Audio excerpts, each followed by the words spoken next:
And on the right are countries which are reporting suspected cases.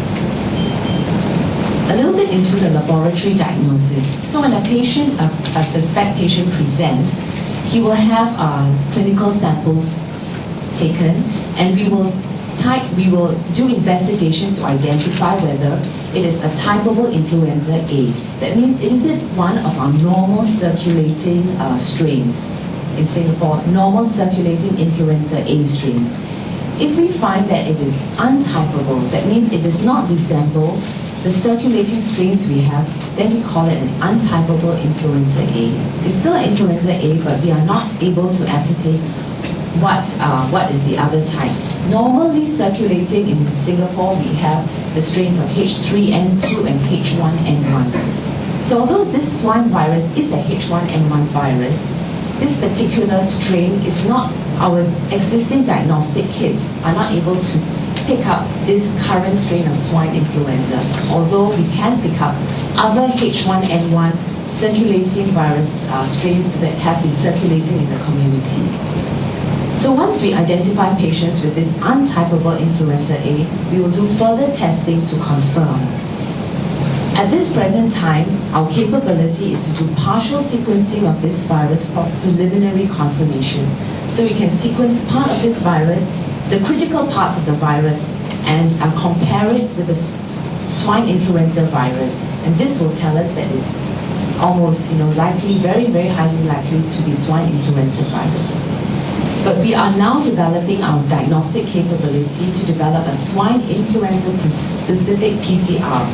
This specific diagnostic kit is already in development. What we're waiting for is controls, because we don't have the virus to test this against. So we have to wait for controls from WHO to test to see how sensitive this diagnostic kit is.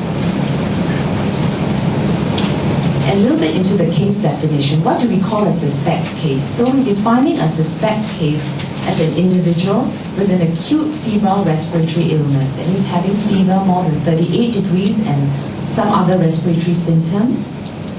And he has onset within 7 days of travel to affected areas, or within 7 days of close contact with another confirmed or probable case of swine influenza A. Now, the probable case will be defined as a person with an acute febrile respiratory illness, fever more than 38 degrees, with an influenza test that is positive for influenza A, but is unsubtypable by the reagents. So it's not one of our circulating strains, it's something different from one of our normal circulating strains. Or it could be an individual with a clinical compatible illness who has died from an unexplained acute respiratory illness, who's considered to be epidemiologically linked to a probable or confirmed case. Now this classification of probable case will disappear once we have the proper diagnostic kit. That means once we have a suspect case, we can use the proper diagnostic kit and immediately confirm whether he's a confirmed case or not. And the confirmed case, a patient will be defined as an individual with a lab-confirmed swine influenza A H1N1 virus infection, or by one of the following tests, some other real-time RT-PCR or by viral culture. Or you see a fourfold rise in swine influenza virus. So you take a blood sample from him at the beginning, and you take one maybe about 2 weeks later, and you compare. If his antibody in the second sample shows a significant rise, that would mean that he has been infected. But that would take more than 2 weeks. So we declared yellow alert as of 28th of April, and I'll just go briefly through the different measures that have been effected in the different sectors. In hospitals and doctors, MOH has already sent out and kept doctors informed.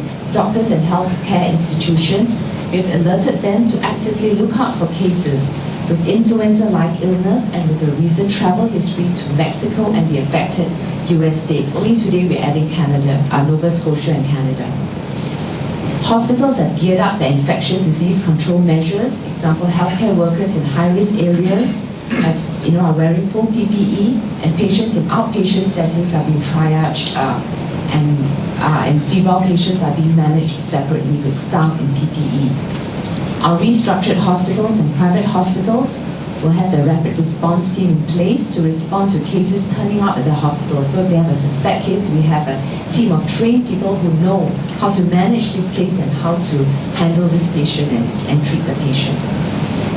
Suspect cases detected at the outpatient setting will be sent to the TTSH emergency department for investigation and then subsequently admitted to the CDC. Suspect cases to present at emergency departments who are currently inpatients or isolated within hospitals will be kept within the hospitals at the airports. The temperature screening of inpatient air travel passengers began on Monday and at terminals 1, 2, and 3. From Wednesday, the scanners will be deployed to the budget terminal as of today at the budget terminal and Seletar Airport. The scanners will measure the temperature of patients just before they undergo immigration checks. Passengers with fever symptoms will undergo a more thorough medical examination by the on-site teams. Those who detected to have fever and who have a travel history to the affected areas or had contact with persons will be sent to Tan Tock Seng for further investigations. The alert notices, all Singaporeans entering Singapore will be given the health alert notice advising them to seek immediate medical attention if they develop symptoms and they have traveled to Mexico and the affected states in the US. This advisory will be amended to include other states as time progresses. And we've also issued a public advisory against non-essential travel to Mexico. And these are the different DORSCON levels. In green, we have a known novel influenza virus causing severe disease in humans, or there's occasional animal-to-human infections.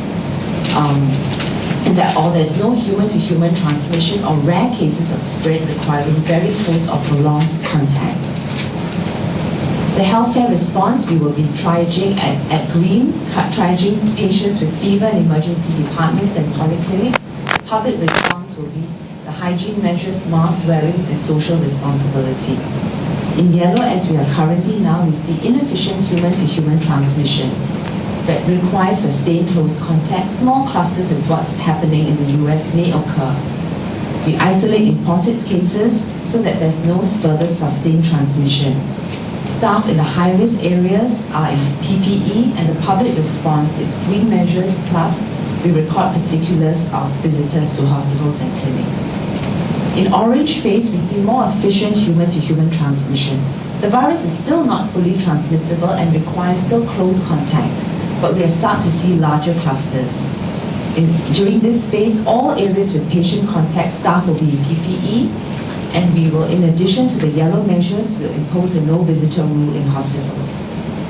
Red indicates that the pandemic is underway and the virus is fully transmissible, and this community-level spread.